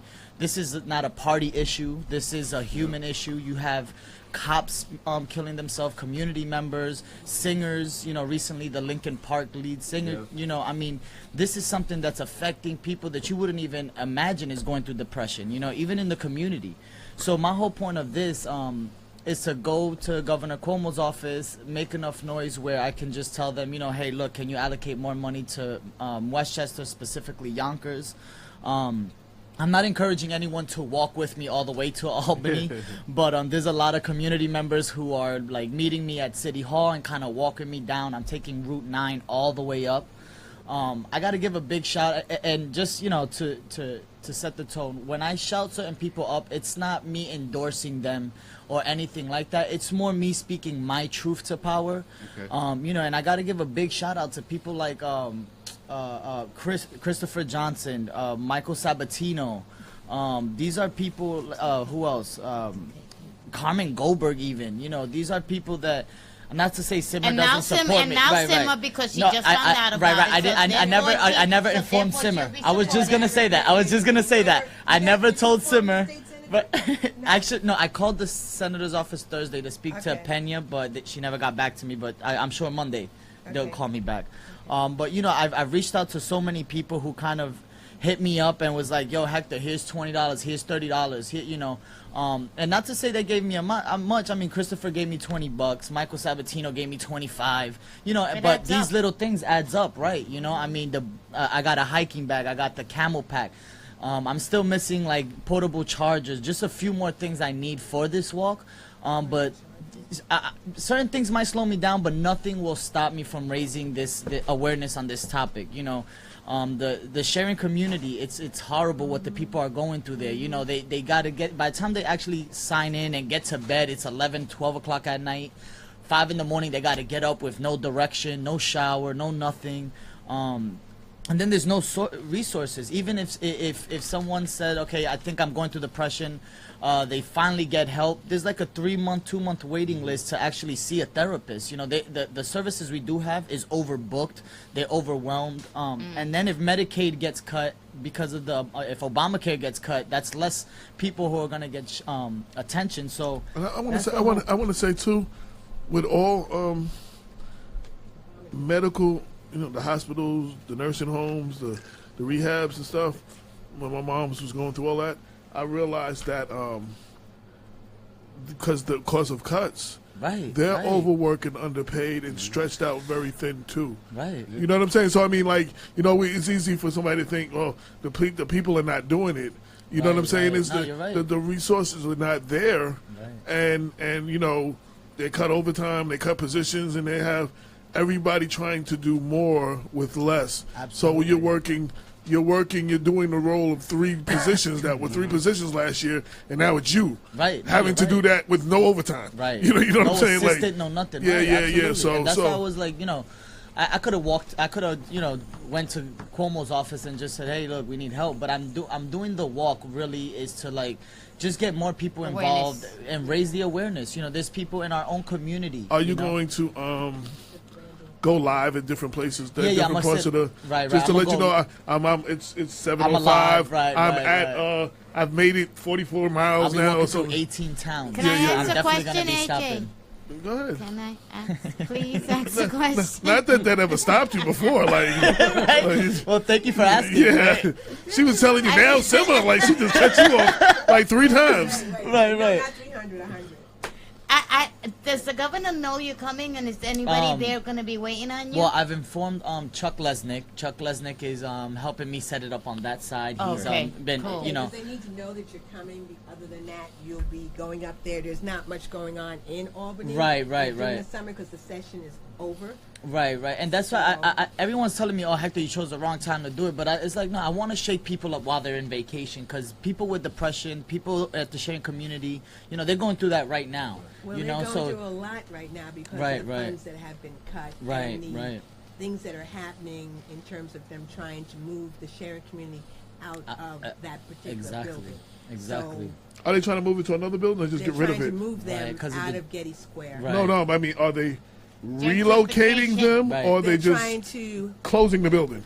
Probation in Mount Vernon, they just closed the building and then relocated. You know what I'm saying? Well, no, they're not doing it like that. But thank God. They're trying to work on various places. They were looking at Yonkers General, the old Yonkers General building. Yeah. I think they're going to be doing a relook on that, and they're looking at something else. Right. But they're trying to relocate so they can continue to provide some of the services. One of the things Damon always says, and he would have said it if he was here when y'all were talking about mental health, they're closing throughout the state. They're closing all these mental health facilities like Pilgrim in Long Island. There's a college there now. And the other one that's upstate up by, it was Fixed Skill that was one up there. Yep. I don't know if that's fully functional now. And what he said is, it's turning Valhalla into the Arkham Asylum. Yeah. You know what I'm saying? And they're not training the officers to deal with the metal. That's right. You know what I'm saying? I heard and they're talking about, and don't quote me though, but I think he said 30% is to the point that 30% of the population now is that. Yeah. Right. You understand what I'm saying? And that's funny people because in Valhalla, right, you can kind of force someone to take their insulin because of diabetes, but you can't force somebody to take the medication they need. So let's say under mental health, that the umbrella. I mean, there's depression, schizophrenia, there's anxiety, bipolar. And if you're schizophrenic and you need medication, if you're in jail, you can't. They can't force you to take the medication. But so you're reoccurring. You keep coming right back to Valhalla, coming out with the same mentality, going and there's no programs that are helping these individuals. Even out here, nobody is. If you're mentally ill, then you're mentally ill. If you're mentally ill and homeless, then hey, you're a panhandler who's not doing anything right. There's no proactive service. Nothing at all. You know what I mean? Let's not say there aren't any programs. Okay. Right. They're limited. Absolutely. And they're limited absolutely right. because of the funds that have been cut. Right. For these programs. So that's one of the things that has to be worked on. So when you do your walk, and the branding campaign gives you $100 towards that walk. Right. There you go. Thank you, There But Shout out to even though- Simmer. even- Shout out to even Simmer. though you Here you didn't go. tell She me gave you about more than it, $20. okay? She gave you more than $20. Even though I know you go another way, Right, it's okay. stop It's it. okay. No, listen. Big up to the branding So now campaign. you know. Look, shout out to Simmer. Okay, Look, but- I'm on my live. Okay, but one I'm of on the my things own that- live. Look, shout out to Simmer. Yeah. I appreciate her. So one of the things that you need to, that we need to do as you're doing your walk and you bringing attention to some of these issues, is to make sure that we are able to think of some of the solutions that we can, Right, come right. up And that's with. why I'm using, So people have right. ideas of programs that work. There are Right. programs around this country that work. If they Right, we don't have to work, we wanna reinvent the know wheel. Right, all about absolutely, them. absolutely. And that's any advice anybody got, I'm up for it. Shout out again to Shelly Mayer too. She definitely, the minute she found out, she walked. We had lunch in Getty Square. She walked right next to her and bought me walking sneakers. Right. Like she was That's like, what it's about. right. So it definitely, like, one of the my famous quotes that I love pushing around. Everyone loves it. It definitely takes a village to raise a child, but it takes a bunch of loving relationships to create the village, and that's where I'm trying to get at. So shout out to all the community members who helped me out. Brenda, Cardoza, Jose, all the Shout out to Brenda. yeah, Brenda's dope, man. She's a super great supporter, and I appreciate everybody, man, for real. Together we can definitely make this happen. I'll be walking 140 miles. That's and it's not only for me, it's for my community. And yeah, man, if you see me out there, let's talk. I'll be live. When is this again? This is August 4th. Okay. Next Friday. I'll be launching at 9 a.m. from Getty Square, right in front of City Hall. If you want to come out and support, I know a lot of people who are coming out just to stand by, show support. And yeah, man, I really. And when do you get back? I'll get to Governor Cuomo's office the 8th in the morning. If everything, if Are you taking the train back? Yeah. Yeah, if somebody want to sponsor my train ride back, the Amtrak, everybody keeps asking me, are you going to walk back? I'm like, nah, I can't do that right now. Maybe that'll be the next thing, but no. I definitely want to push myself to do this. And overall, I want to tell every community member that's listening, I'm here for you. I love you. If you need something, you're never alone. Give me a call. Shout me out on Facebook. We can get through it together. We'll figure it out. Well, I already told you. You seen the debut, the sample of the. We live. The September issue is dedicated to Hispanic Heritage Month, and I definitely we're going to do a spotlight on you. Awesome, I and appreciate we that. We can focus on what your success. Instead of like you have like. I don't know, like Facebook, you're taking like a little, almost like video diary or something, you know what I'm saying? Right. We could talk about, the challenges of doing timeline of it. The timeline of it. And we talk about all that in the spotlight and stuff. I appreciate that, and man, for the September issue, so. Look out for it. Look, Black Westchester, you're going to see it soon coming to a neighborhood near you. By next week, next That's week. not the way it looks, though. No. This color sneak peek, just so you see the name, Black Westchester, look out for it. It's definitely coming to a community near you. Yes. Any advertisers? Let them know, Hector. Anybody would like to advertise? Pass it Right. on. Anybody who want to advertise, if you want a slot on the newspaper, look it up right now.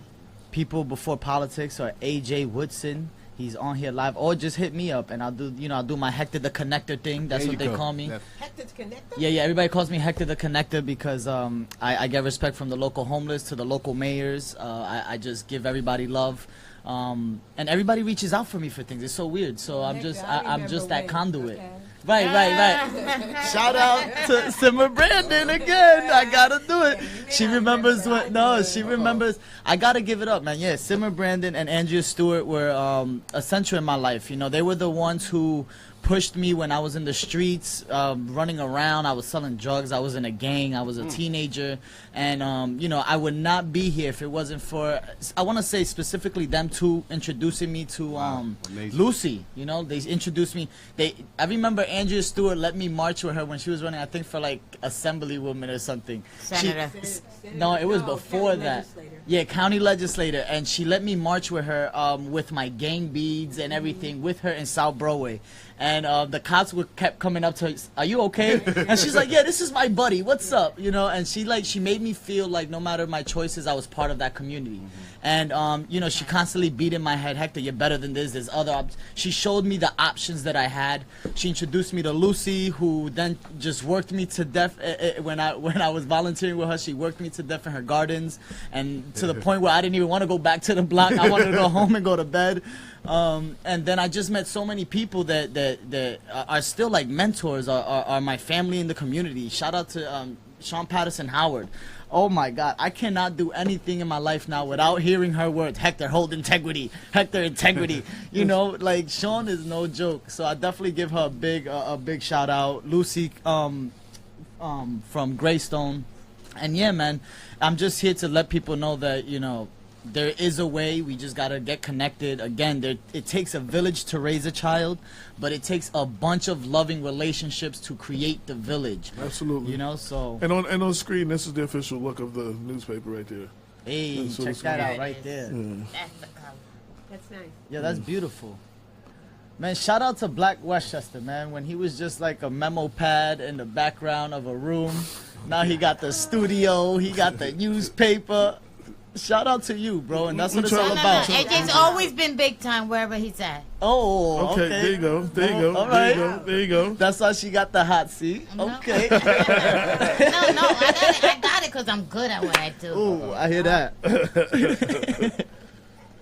Yo, shout out to everybody tuning in. Shout out to Simmer Brandon one more time. That's right. So before I appreciate everybody, anything man. coming to the close of the show soon, is there anything we haven't asked you that you wanted to share in your platform, things that you're passionate about, that you're pushing for mostly, anything? We just give you opportunity to whatever you needed to get out. One of the things that I'm pushing for, and when you say pushing, I'm really concerned about daycare choices, childcare choices. I know many of the candidates are talking about it, but one of the concerns I have is like, if the current budget, the current county budget does not show that they cut any child care, but they've cut in previous years. So if they've cut subsidies in previous years, what are working parents doing?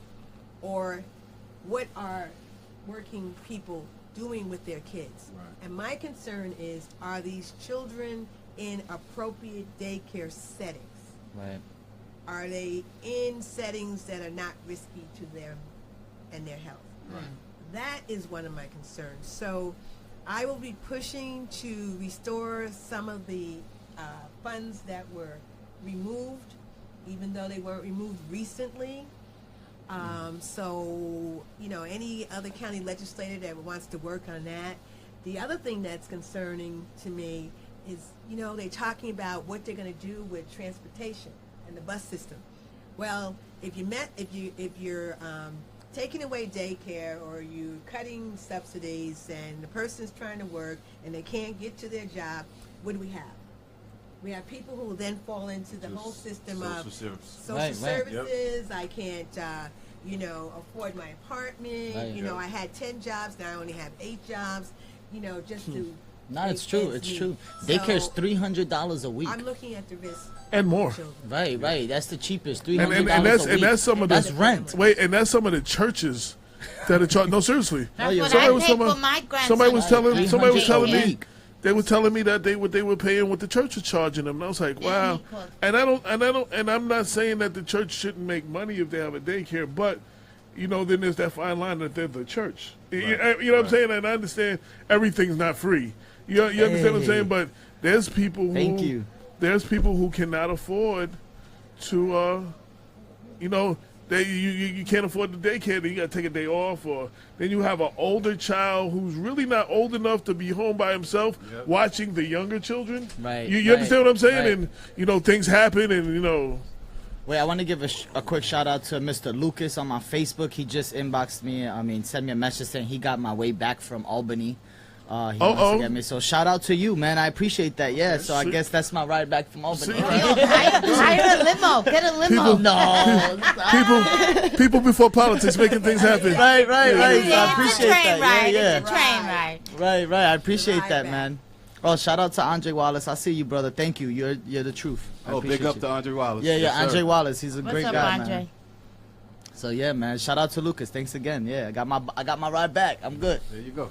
No doubt, no doubt. So, anything else, last words that you wanna, Hector? Well, for every campaign to be Oh, successful, go ahead. you need volunteers. Okay. So if there are people out there who want to volunteer, please hit up my sister at 830-5394. Let's get it on because we have to win this one. All right. All right. Pumping up over here. Go ahead. I don't see the pumping up. Right, you see Get that, ready. right? Come on. There you go. See? Keep pumping up. My last words would be just, man, support. If you're not supporting me, support somebody in your community. If you're not going to stop and shake a police officer, I definitely get it because it took me years to stop and shake any officer. But stop and shake the people calling the cops on you. The only reason they're calling the cops on you is because they can't speak to you personally. If they can speak to you personally, you cut off the middleman, right? So listen, go out there, stop and shake your community, build the community, talk to people. You don't know who's going through something in your job, in your community. So Bus stop. right, everywhere. It's talk to people, man. Make more connections, Just man. say because- hi. They would Right, also- that's it. Good Just common They also courtesy. said- Say what's they up. also- Hold you the know- door open. But you know what else somebody else is saying, and this was from law officers saying that they need to check. We need to check the mental capacity of the officers. You got to see everything that they see, Right. and what they have to deal with. Like a lot See, of now us, they try a to lot hit of me with us, that, but a it's- lot of us. No, but I'm saying. A lot of us, when we go through stuff like that, we got to go see some kind of counselor. Right, some, right. I hear you. You seeing I hear you. murders, I hear you. shootings, Right. people PTSD raping, almost. and Yeah, all this yeah. other It's- stuff. And so, it's not drama, and then, it's trauma. And then, you might you be breaking up with your wife or she caught you cheating or whatever. The mind frame, though. Absolutely. They only check you in the beginning before they give you a gun. Right. They right. never There check you should be some anymore. type of They constant, never check you after they gave you right. the gun. So Right, you'll be right. in 20 years later. You've never been checked again Right. on your, So yeah. No, that's You actually carry a great all point. that negative energy with you. Right. You're right. So that's definitely something we should definitely try to push, and I'll definitely look more into. Also, there's a study going on right now with YPD. They're doing something where they want to hear about the programs. They want people to fill out a survey, just to see how they're doing in the police department. I encourage everybody to go and fill out this survey, man. Let them know if you feel like they're doing bad, if you feel like they're doing good. Really get this. But input. be honest. You can find Whether that good or bad, be honest though. Right, absolutely. Yeah. Be honest, truth to power, man. Just go fill out this survey. Cheap plug, definitely talk about Stop and Shake, It's the only program in the police department that doesn't get funded. I do most of the footwork throughout Westchester. I get a lot of support from Brooklyn, from the community. Hey, welcome. So yeah, man, if you see that survey, I'm gonna share the post later on my Facebook. Take the survey, give some words as to how the Yonkers PD is doing. You can also find that don't just wait, but seriously. He doesn't let me. He hasn't No, let no, me no. talk all day Don't today. No, but just- that's all right. We're Don't good. just We're good. say you don't like it Me and because, him, we say real good. why. Right. Like Give a detailed reason. message, right. Like Give an experience. Don't just- they suck. Why do suck, they that's suck? it. Why Right. do they suck? Like Right. It's just what from you know. NYPD. No, this is Yonkers PD. Yonkers PD. Yeah, Yonkers You PD said is NYPD. No, YPD, I said. Yeah. YPD. Yeah, YPD, Yonkers Police Department. I'll share the link later. But yeah, Yonkers Police Department is doing this just to see how they're doing. They want to know. I'm not sure what's gonna happen with all the statistics that they gather from this. I'll definitely reach out to Commissioner Gardner to see if I could get some of that information. So but I'm sure that with the statistics, they're gonna, yeah, and bring in know what type of comparison trainings what's they need going to on bring in and training, stuff like exactly. that. Right. So- So I'm sure the I'll definitely try to NAACP get some will want to be updates on that and share it with everyone. But yeah, man, definitely check it out, man. That survey can also be found at Yonkers Voice, by the way. Yes, on Yonkers I'll say Voice. now the Or floor Latino recognizes Empowerment. Lorraine. That's what I was trying to say. Latino but you couldn't Well, I'm so sorry, dude. So that means that we need to put it all on our Facebook, right? Right, it'll be on all of our Facebook. Check out Simmer Brandon's Facebook. Check out Lorraine Lopez. Check They out. put it on. So, Right. We got Brooke, you just walked in the studio. Dr. Bob. Dr. Bob. Shout out. Good evening, everyone. I'm sorry. Now, you met some of the candidates. This is the fourth candidate running for... I think I saw your picture in... Black Westchester. That's right. Okay, yeah. Edition that's coming out. I've been trying to make some contribution in a small way to its release, and so I noticed your picture. Yes. So, of course, my congratulations to you and any other members of the panel who may be running for office. Expect good things to come of this. Yeah. So you have, very briefly, what's on your mind? I know it's always on your mind. My intention was to attend the show at the regular hours today, but I went to Mount Vernon after hearing news that the daughter of a friend of some friends of mine had passed away. I'm sorry to hear that. Nairi Young, the daughter of Sean Du Young and Shalima Majette, some longtime Mount Vernon residents that I've known for quite a while. There was a lot of, for one, I wanted to ask all of our viewers and the extended Westchester family to please support them in their hour of need. They will be accepting contributions from anyone who would like to help defray the cost of the funeral expenses. Their daughter was very young, 26 years old, and so it came as a shock to hear of her passing, which was on her birthday. There's been speculation about how she died. There has been some comments that she might have died from foul play. Because this is such a sensitive matter, it's bad enough that they have to deal with the passing of the daughter, no less to contemplate that she might have passed away from other than natural causes, but she was a very young lady. I did go and speak to her dad. As of right now, they are waiting word from the coroner's office at the completion of an autopsy, and they will take appropriate steps then and share with the public the larger news. I mean, you don't hear this often, especially in the black community. If there was foul play, and if anybody out there listening knows anything, call the police department.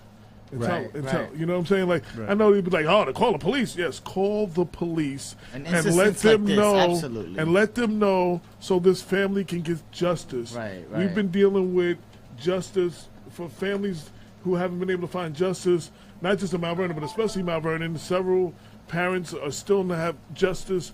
They still have no closure on how their child died, or the investigation is a cold case, and cases going back to 2011 and even further back. These parents don't have no justice. You know what I'm saying? No closure. You know, they're still mourning. So, if you know anything, and if there was foul play, and you know the hood, somebody knows something, call the police, or tell the parents. I mean, something. Don't take that to the grave with you, and let these parents get some kind of peace. But I just want to put that out there because we don't encourage that. It's like no snitching. The blue wall of silence. Fuck all that. Right. It's weird. Certain things need to people really need to share with the family. I mean, if we're going to have some degree of peace and tranquility in our community, then we have to take the responsibility to ensure that happens, and part of that is disclosing information when foul play has occurred. So I my blessings go out to that family, man. Absolutely. Because a lot of those homicides, they say everybody in the street know what happened. Yeah. The cops don't. Ain't nobody been in jail yet, but everybody in the street know. Right.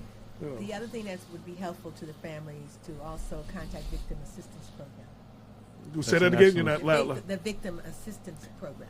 Okay. Victim assistance program. Funding, yes. Funding, yes. Right. Mm-hmm. Well, I'll be sure. I think we'll be in contact with them this week just to follow up. So I'll be sure to pass on your suggestion. It's much appreciated. All right, Max, any last words? Turn on your mic there over there. Oh, okay. All right, well, everything's good. Had a good show. And thanks, everybody, for your support. Black Westchester. People for politics. No doubt. People before politics. And that's how it should be. Right. People before politics. My God, that speaks I just want to say one more time, look out for the debut, the premiere issue, print edition of For the third Black Westchester. And this is the third anniversary. Yeah, we love. We will be right. We will continue to unapologetically deliver the news to communities of color in Westchester and the surrounding areas. And this is our first edition, the print edition. It'll be out by this time next week. And you can pick it up anywhere. And if you don't have it where you are, call us, and we'll make sure. Shout out to Simmer. Shout out to Miss Simmer Brandon. Gotta shout out Miss Simmer Brandon. She held it down. The Honorable Simmer Brandon. We don't have 30 seconds. Go ahead. Oh, also, everyone, a last-minute public service announcement. I did want our listeners to know that there is going to be a public hearing tomorrow in the city of Mount Vernon from 1 to 3 p.m. to discuss the fate of various programs that receive funding from the Community Development Block Grants. And I know that Councilwoman Copeland and others have made announcements on Facebook for the public to come out. It's a vital issue, and so I'd like to encourage everyone to go online, get more information, and attend if you have some free time tomorrow. And if you're not, just contact me, and I'll send you information. Like I said, check out the paper next week. Already accepted advertisements for September. Got until August 15th. National Hispanic Heritage Month. We're going to be concentrating on that. Third anniversary of Black Westchester. Moving on to the third anniversary of People Before Politics. With that said, thank you for everybody who's tuned in, who listens, who watches it in the archives. Basically, you could be doing anything else, but you decided to ride with us, and we greatly appreciate that. This is Black Westchester Magazine presents People Before Politics radio show every Sunday night, 6 to 8 on InTheMixRadio.com. Until next week, when we'll have who on? Who's on? You're supposed to know that at the top of your head. I'm Stephen Lewis of Atlantic Star and Jeff Fox from WBLM. Okay. Pew. Next week. Until then, peace. 22 million black victims of Americanism are waking up, and they're gaining a new political consciousness, becoming politically mature. And as they develop this political maturity, they're able to see the recent trends in these political elections. Any minority that has a block of votes that stick together is in a strategic position. Either way you go, that's who gets it. You're in a position to determine who go to the White House and who stay in the doghouse. You're the one who has that power. You and I have never seen democracy. All we've seen is hypocrisy.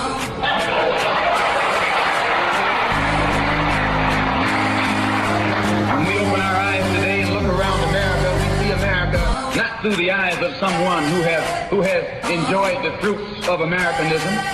We see America through the eyes of someone who has been the victim of Americanism. We don't see any American dream. We've experienced only the American nightmare.